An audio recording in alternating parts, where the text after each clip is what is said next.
Hey everybody, what's going on? It's Jason with the Boardgame Mechanics, and today we're going to take a look at a game called Faeries and Magical Creatures.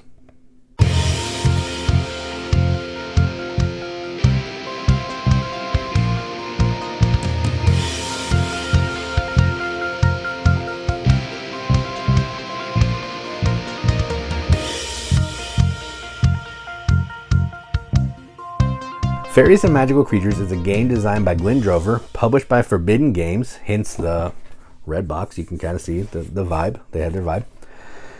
Plays 2 to 4 players, ages 10 and up. There's no time, but I mean, it's probably going to play in an hour, depending on number of players. Let's see if there's any theme before I move on. From that midsummer night when you and your great aunt Victoria gazed from the garden gate of her country manor and saw the will-o-wisp lights blinking near the edge of the forest, the adventure began. What are those, you ask? Well, those are fairies, my dear, she responded as if it were the natural thing in the world.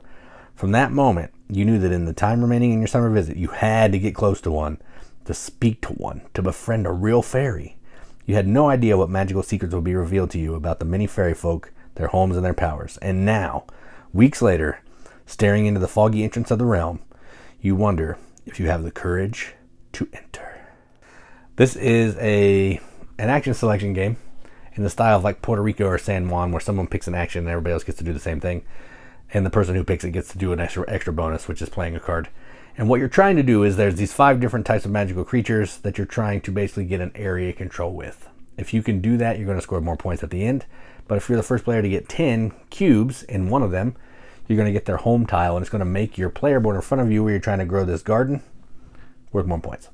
That's it. You're just trying to do the best stuff that you can between building a garden and some paths and playing these cubes down to get these points to score the most points at the end of the game. That's it. There's a little more to it than that, so if you want to see how that plays, click the link in the video description. Otherwise, stick around here and we'll take a look at the components.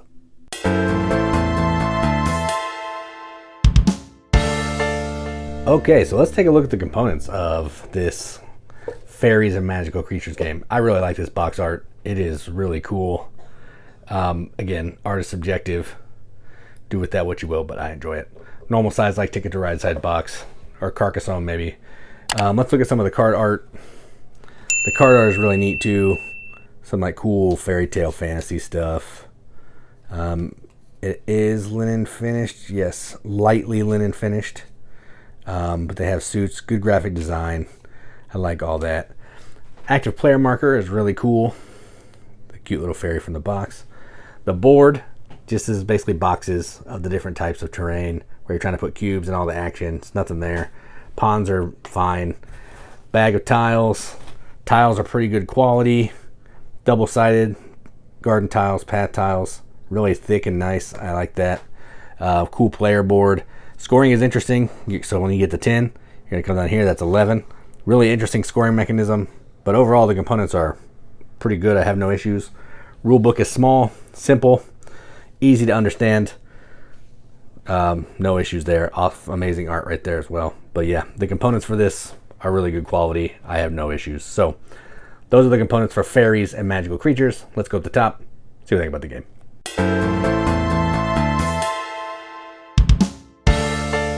All right, so that is Faeries and Magical Creatures. We have covered a couple of these games on our channel. I think Railroad Rivals and Lizard Wizard. I've played Pirates. It has a subtitle. This one, I think I played one more. And of all of them that I played, this one's probably my least favorite. Not that it's a bad game, it's just not as interesting as I was hoping. The area control it's okay. The card play is okay. The actions you can select are okay. I just want, when I play a game like this, I want deeper actions that I can take and more robust decisions. Otherwise, it's mostly just put a cube down or play a card for the most part.